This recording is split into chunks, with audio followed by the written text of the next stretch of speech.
Happy birthday to you. Happy birthday to you. Happy birthday, happy birthday, happy birthday to you. Happy birthday, Elder Zaragoza! Happy birthday, Elder Zaragoza. Una sa lahat, gusto kong magpasalamat sa ating mga nasa langit. Kasi binigay ka sa amin bilang isang anak.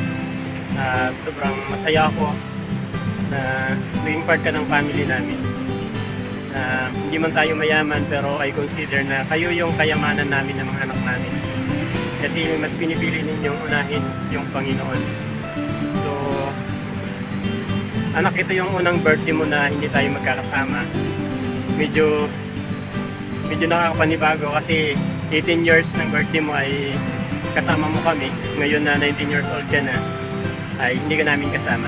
Pero naintindihan namin kasi kailangan ka ng Panginoon para mag-serve dyan sa Tacloban. At yan, so ingat ka, anak. Magpasensyahan mo yung gift namin.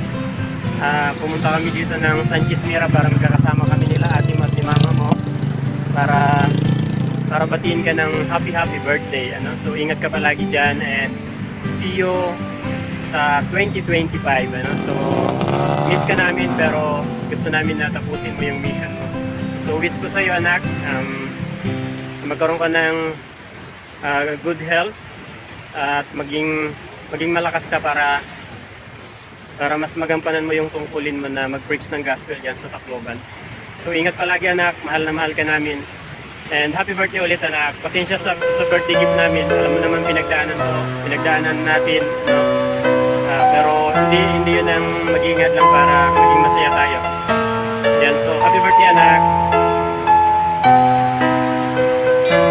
Hello, Elder Zaragoza. Happy birthday, anak. Miss na kita and I love you. Sana ang miss ko lang sa'yo ay lagi kang healthy dyan na laging nag-work. Sana kanahin ka nga nasalun alakan ka na yun.